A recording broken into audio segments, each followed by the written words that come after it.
Okay, can you confirm how many fights you've got left on your current deal with the UFC and whether you'd be interested in renegotiating with them in the future?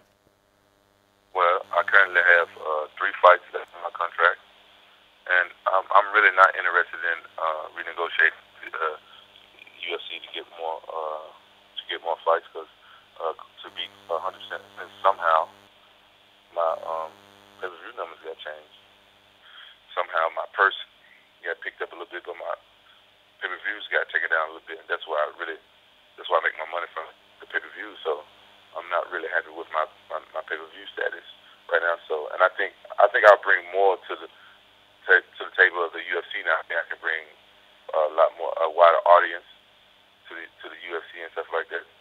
You know, my movie career is taking off. I'm already getting offers from other movies, other agencies and stuff want to represent me, and the director is really happy, and Fox is really happy with my performance, and you know, I didn't even know it myself. I didn't know I had it in me, but you know, they say I'm a natural actor, and you know what I'm saying. So I'm not scared of the camera. I like to have fun. I like to, you know what I'm saying, go out there and you know what I'm saying, be entertaining, and I'm not, you know, so I'm not shy. So you know what I'm saying, it paid off on camera, and you know what I'm saying, and so you know, I already got other movie offers that offer me way more than what the fight game is offering me. So I don't know how many more fights I'll be doing, but you know what I'm saying, this fighting will always be in my blood. Okay, when we last saw you in the octagon, you said, "I want my belt back." Is it still your goal to recapture the light heavyweight title?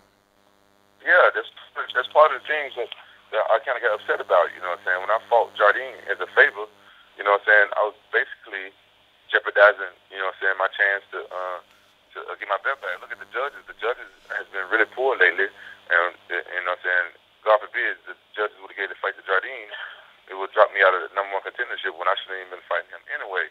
When I was supposed to fight Rashad, because you know what I'm saying, because Rashad didn't want to fight because he said he want to be champion a little longer. You know what I'm saying? And then he goes and get his ass kicked by Machida really bad. And didn't even throw one punch. I mean, didn't even land one punch. And you know what I'm saying? And just passed the belt right on. And it's like whoa, you know what I'm saying? That's my belt. I'm still in my mind. I'm still champion of the UFC. And everybody know it. Anybody that say that I'm not is a hater, and they need to wash their mouth out with soap. Anybody say that, you know what I'm saying? If anybody say I'm not the champion of the UFC, come step in the cage with me, you know what I'm saying? And Joe Rogan, you know what I'm saying? That guy need to get a new job. He need to go back to being a comedian, because that guy's so biased towards anybody who's not a jiu-jitsu geek. And you know what I'm saying? If you watch the fight with the volume down, it's a totally different fight from when Joe Rogan's big ass mouth talking. You know what I'm saying? I'm just been on the outside looking at the UFC now. I took myself outside the box. And now when I watch the UFC, I don't watch the UFC as a fighter type of thing. I watch it as a spectator and as a fan. And I see, but knowing the stuff that I know behind the scenes, and I see some people making asses of themselves. But you know what I'm saying? I'm always gonna be the one to tell the truth and keep it real. I can't fake it for nobody. This is not who I am. I can't fake reality and stuff like that. So this is not the person I am. So I just want the world to know, and people to know, when I come back to the UFC to fight my fights, you know what I'm saying? You know who you are. You know you fake. You know you don't like me. Don't try to smile in my face, because I ain't having it. There's no more Mr. Nice Guy. Don't say nothing to me. Don't right there, because Rashad is an asshole for blowing it up. I said don't speak to me. Don't you know what I'm saying? Don't even look at me. Stay out of my way. If you do my job, you gotta do your job. And you know what I'm saying? I ain't got nothing for you. And put in there for real, straight up. You know who you are, because I know who you are. Can I talk about my Memphis? And my family's in Memphis, and my mom is a big fan of the UFC. Now, she never came to any of my fights because I don't let her come to my fights. And all she asked for was 2 tickets. And they couldn't give my mom 2 tickets to the UFC. Whether they got a problem with me or not, that's me. My mom has done nothing for the UFC but promote the UFC. I'm saying? My mom had nothing to do with my decision not to fight. My mom would rather me have fought and do the movies. You know what I'm saying? And they couldn't give my mama 2 tickets to the UFC. Okay, when do you think we're going to see you step into the cage again next year? And who would you like to square off with first? I want to fight Rashad, whether he wins or lose. Okay, so win, lose or draw, Rashad Evans you would like as your first opponent back. Yeah, that's what I want to fight. I want to fight Rashad, whether he wins or lose. I don't care if he win or lose. You know what I'm saying? But first I wanted to get my belt back, stuff like that. But now, you know what I'm saying? Yeah, you fight. I want to be champion. But who knows if I'm going to be in the UFC long enough? You know what I'm saying? So I don't care about that. I just want to go put on a site and fight, knock Rashad heads off. Then if titties lose some weight and get rid of those titties, then I want to knock him out and shut him up because he got a big mouth. Okay, so that is a fight you would actually take in the UFC, despite his recent loss. Yeah, I don't care. I mean, if people win or lose, I don't care. It's a satisfaction of me just knocking them up, shutting them up. Okay, when do you think we're going to see you back in the octagon next year? Have you got a date, timeline on it? I'm hoping around April or May. That's when you know, I don't know. That's April or May would be a good time for me, but I'm going to go help Michael Bisping prepare for his fight with Vanderlei, and I'm gonna get back in shape. Then I've been doing a little training here and there while I'm doing on the movie and stuff, but I'm going to help Michael Bisping get back in shape, train with him and everything. I'm be ready. I'll be ready to go whenever.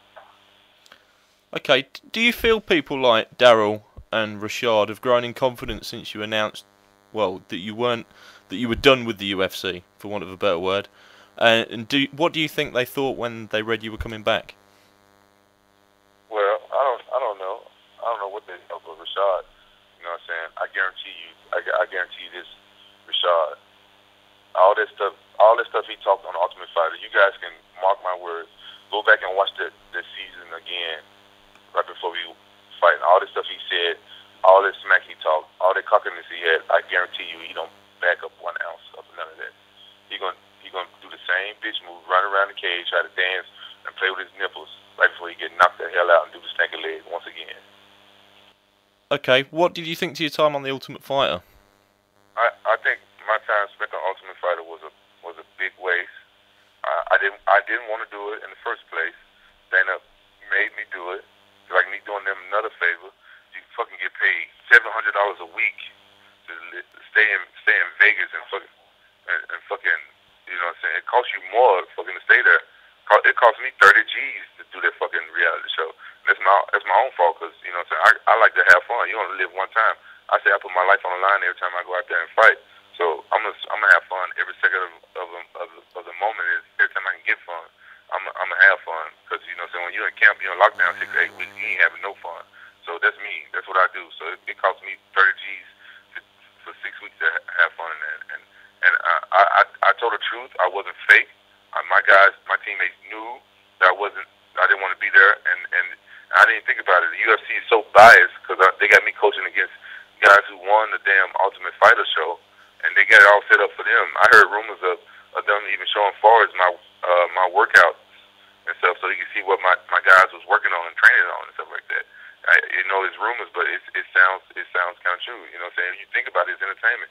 Yeah, they want their guys who they made to win and come off as good coaches and stuff like that. And me, like, some stuff they edited so wrong. Like when I was late for D'Amico, they act like we was like late and we didn't even show up to help them train and stuff like that. That's just totally wrong.